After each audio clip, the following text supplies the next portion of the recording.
नमस्कार। कंप्लीट ज्ञान YouTube channel पर आप सभी का स्वागत स्वागत है। आज हम संत रामपाल जी महाराज जी के बगल से मिले हैं। हम इनसे जानते हैं क्या नाम है, कहाँ से आए। सर नमस्कार। सच्चा है भगत जी। क्या नाम है आपका? मेरा प्रेम दास नाम है भगत जी। कहाँ से आए? मैं डिस्ट्रिक्ट सोलन से प्राथा गांव से हूँ जी। तो आप संत रामपाल जी महाराज की शरण में कैसे गए? ये तो भगत जी आपने बहुत ही अच्छा प्रश्न पूछा है। तो बहुत लंबी कहानी है भगत जी। हमारे घर में बड़ा क्लेश हो रहा था। पहले तो 18 साल हमारी मम्मी बीमार रही, उसका इलाज चलता रहा, फिर वो ख़त्म हो गए। उसके बाद 16 दिन में फादर भी ख़त्म हो गए। उसके बाद पशु ख़त्म होने शुरू हो गए, फिर पशु भी ख़त्म हो गए, बैल ख़त्म हो गए, भैंसे जो भी थी सब कुछ ख़त्म हो गया।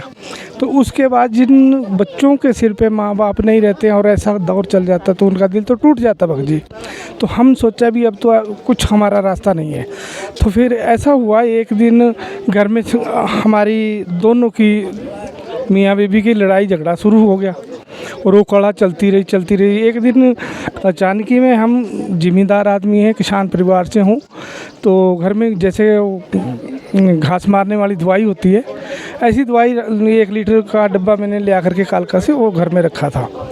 तो जैसे हमारा झगड़ा तो दिन में चल रहा था, फिर वो कुछ ठीक नहीं रहा भी, मतलब कहना कि इसका कि वो ज़्यादा ही गुस्सा होती गई, ज़्यादा गुस्से में चलती गई। और मैं समझाता भी रहा, कुछ परमात्मा ने ऐसी मति करी कि हमारे कोई मार कुटाई का ऐसा सिस्टम नहीं हुआ। और अंदर से कुंडी लगा दी भगत जी कमरे में, और वो दवाई अंदर थी तो दवाई का ढक्कन खोल के खाने के लिए तैयार हो गई। तो भगत जी जैसे मैंने देखा बाहर से ताकि से भी ये तो दवाई पी लेगी तो ये तो ख़त्म हो जाएगी और मैं तो पुलिस में चला जाऊंगा या बच्चे ख़त्म हो जाएंगे, तो इनका कुछ नहीं रहा। इस करके भगत जी मैंने वो सरिया था ताकि का, उसको तोड़ा और तोड़ के मैं अंदर बच्चे के ऊपर ईंट मारी, ईंट का टुकड़ा। तो बच्चा उठ गया, छोटा सा बच्चा है 3-4 साल का। तो जैसे वो उठा, उसने उठ करके कुंडी भी खोल दी और ताला लगा रखा था वो भी खोल दिया। तो जैसे ताला कुंडी खोली, मैं अंदर गया, वो बोतल छिड़ाई। मैंने पिया तो नहीं था उसने, पर पीने की तैयारी में थी। कुछ परमात्मा ने दया कर दी उसी टाइम से। उस टाइम में परमात्मा की शरण में भी नहीं था। तो जैसे मैंने वो दवाई वगैरह फेंक दिया। दूसरे दिन मैंने सोचा भी अगर ये ऐसा कर लेगी, कल को भी फिर ऐसा करेगी तो मेरा तो कोई नहीं रहा। फिर मैंने ये धारणा कर ली कि मैंने घर ही छोड़ देना। और घर छोड़ के मैं भगत जी घर से भोजनगर, एक छोटा सा शहर पड़ता, शहर भी नहीं है, छोटी मोटी दुकानें, वहाँ नाहन रोड पे ही आता है वो। तो वहाँ आ गया और वहाँ से मैं सोचा भी अब शिमला साइड निकल जाऊँ, ऊपर जहाँ का पता ना लगे, मैं घर ही छोड़ देना। तो जैसे वहाँ आया, एक जैन भगत जी हैं, वो उन्होंने पूछा, कहते भाई आज क्या हो रहा है तेरे को, बीमार हो? मैं 2 दिन से खाना नहीं खाया, तो महसूस तो हो ही जाता दूसरे बंदे को क्या हो रहा। बस मैं कहा यार ऐसी बात है घर में। मैंने अपनी पूरी बात बताई उनको। तो भगत जी वो बोले, कहते आपको मैं ऐसे पंडित जी के पास ले चलूँगा, कभी ये कड़ा क्लेश या कभी भी ये आपके ऊपर जादू टोना जो भी है, कोई भूत प्रेत बाधा, कोई भूत प्रेत जो है ना, ये सारे ठीक हो जाएंगे। थोड़ा हौसला बढ़ गया। मैं कहा चलो कोई बात नहीं, चलता हूँ। तो उन्होंने बोला कि कल चलते हैं हम। मैं कहा ठीक है। मैं चला गया घर। तो जैसे मैं घर गया तो मेरी भक्तमती, आज तो भक्तमती है, उस टाइम जो मेरी घरवाली थी वो बोलने लगी, कहते आज तो विक्रम बेटे का नाम है, कहते विक्रम जो हरिद्वार गए थे वो भी वापस आ गए। मैंने बोला, मैं कहा मेरे को रास्ते में गंगा मिल गई थी, मैं वहाँ से वापस आ गया। मजाक होगी आपस में। इतनी बात करके वो फिर कुछ खाना पीने का नाम नहीं लिया। वैसे मैं भी सो गया। शाम को चाय पिया थोड़ी सी, अपने आप बना कर सो गया। सुबह के टाइम क्या हुआ कि मेरे को नींद कम समाई। बस 9-10 बजे 11 बजे मैं घर से चला। तो जैसे चला, ये परमाणु को टच करता है सोगी रोड, उस रोड में मैं चला गया।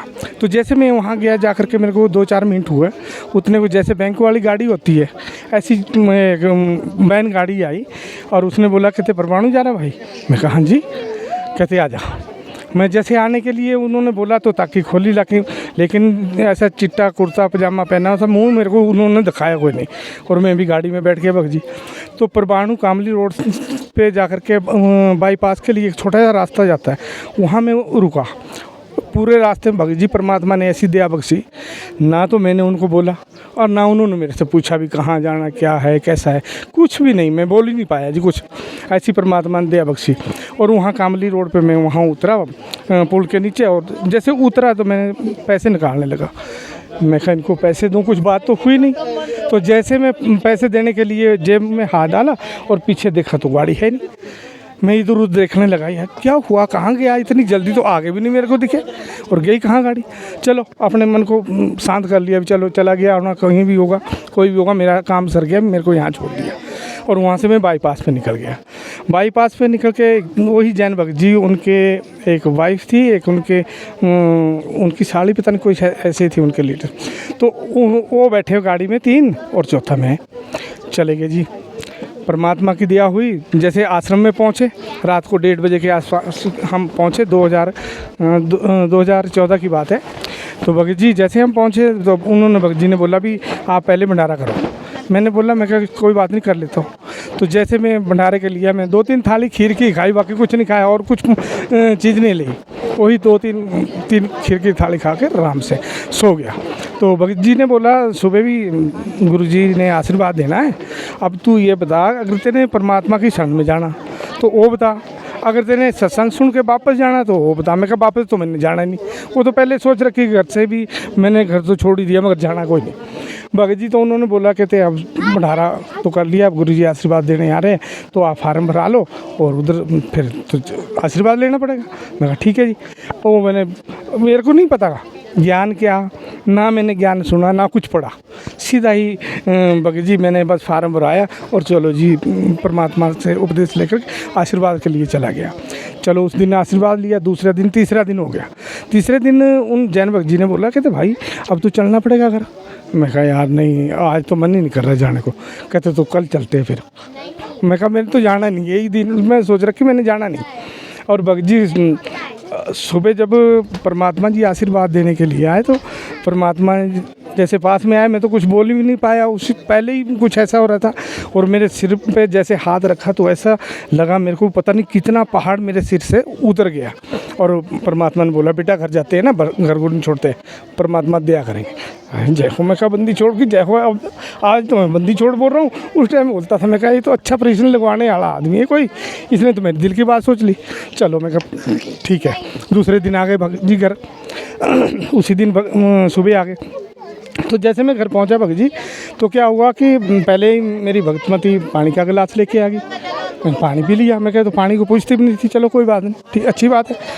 और 2 मिनट हो रहे मैं ऐसे कुर्सी पे बैठ रहा हूँ, बूट बाट भी उतार दिए। मैं कहा तो आज तो कोई नया चैनल पकड़ लिया भाई, पंडित तो मेरे को अच्छा मिला जिसने इतना हमारा कि जो इतना हो गया था कि आपस में हम ख़त्म होने वाले हो गए थे, इतना झगड़ा हो गया था, तो उससे बचाया परमात्मा ने। तो भगत जी वो दिन और परमात्मा की बंदी छोड़ की इतनी दया हुई, गुरु महाराज जी की इतनी कृपा हुई, संत रामपाल महाराज जी की, आज तक 2014 से हमारा झगड़ा नहीं कभी हुआ। घर परिवार बच्चे बिल्कुल ठीक है, सब सही है, कोई दिक्कत नहीं है। नहीं तो जैसा वक्त मेरे ऊपर आ रहा था, अगर मैं परमात्मा मेरी सर अपनी सर में ना लेते तो आज तक तो भगत जी हमारा कुछ ना रहता। उसके बाद जंतर मंतर पे जाना था मेरे को, नैना टिकर भगत जी, गणेश भगत जी आप शायद जानते भी होंगे, तो उनसे मैंने फ़ोन किया। मैं कहा भगत जी मैंने भी जाना जंतर मंतर पे, और कब जाना आपने? कहते कल जा रहे हैं, और मैं तो नहीं जा रहा हूँ भगत जी। उन्होंने बोला कि कालका रेलवे स्टेशन पे आपको बहुत भगत मिल जाएंगे। मैं कहा ठीक है जी। और मैं दिन वाली बस पकड़ के कालका स्टेशन पे, तो 9 साढ़े 9 भी हो गए, 10 भी बन गए। ऐसे परांदा हाथ में सामने रखा, कोई मेरे को सच्चाई बोलने वाला मिले। भगत जी पूरे प्लेटफार्म पे घूम रहा, 9:30 पौने 10 हो गए, कोई भगत नहीं मिला। तो बाद में मेरे को पीछे से आवाज़ आई, कहते भगत जी टिकट ले लिया? मैं कहा नहीं जी। बस जैसे मैंने नहीं किया तो उन्होंने बोला टिकट बना दो। मैंने वो अपने जेब में से 1000 का नोट चलता था, भगत जी 1000 का नोट निकाला और ऐसे करके दे दिया। मैं मुँह को मैंने देखा, और जैसे वो वहीं रहा मैं खड़ा प्लेटफार्म पे, और वो टिकट बना के उन्होंने मेरे को, मैंने 1000 का नोट दिया, उन्होंने 100 के नोट मेरे को वापस कर दिए 10, और 210 की रिजर्वेशन सीट भी करवा दी। और फिर लगा मैं पैसे देखने, यार पैसे तो ज़्यादा, चारों तरफ घूम गया, पूरे प्लेटफार्म में घूम गया भगत जी। उन पैसे को लेके भी यार वो बंदा मेरे को पैसे ज़्यादा क्यों दे गया। फिर जाके जहाँ टिकट बन रहे थे वहाँ पूछा, मैं कहा सर वो अभी जो टिकट बनवा के ले गया यहाँ से वो कहाँ गए? कहते भाई कौन?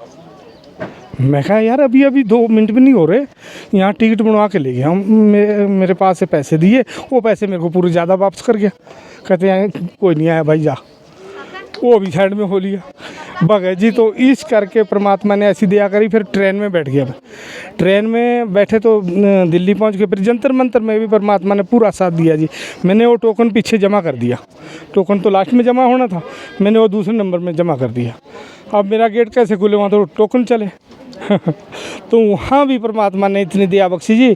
कहते भगत जी चलो, हाथ की उंगली दिखी, बाकी मुझे कोई पता नहीं। वो बंदी छोड़ परमात्मा जाने कि क्या क्या किया उन्होंने और किस तरीके से मेरे को बचाया। नहीं आज तक तो हमारा घर तो ख़त्म ही हो गया था भगत जी, पर हम भी मिट्टी में ख़त्म हो गए थे। तो ये तो बंदी छोड़ की कृपा है। और मेरा मानना भी है, जैसा मेरे साथ परमात्मा ने साथ दिया तो और दुनिया के हो, जगत के हो, चाहे भगत को हो, सबको अगर सच्चे मन से लगन से परमात्मा की तरफ चलेंगे तो परमात्मा पल पल साथ देते हैं, पल पल साथ देते हैं।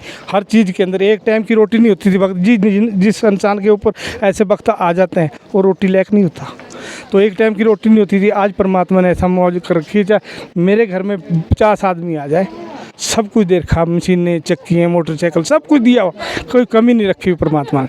तो ऐसे वक्त तो परमात्मा कोई हम पता नहीं किस टाइम का कौन होगा जो परमात्मा ने हमारे को लिया। जो आपको उस टाइम देख रहे हैं जी, उनके क्या संदेश देंगे आप? उनके लिए भी यही मेरा संदेश। तो हम क्या प्रार्थना कर सकते हैं, संदेश देने लायक तो हम नहीं हैं, दास हैं परमात्मा के। पर इतना ज़रूर कहता हूँ कि इस घोर कलयुग के अंदर बचना चाहे, 10 दुखों से बचना चाहे और सुख समृद्धि चाहता है तो परमात्मा संत रामपाल महाराज जी की शरण में आए और अपना दुख निवारण करें। सच साहब, जय हो बंदी छोड़ के। आपका बहुत बहुत धन्यवाद सर। सच।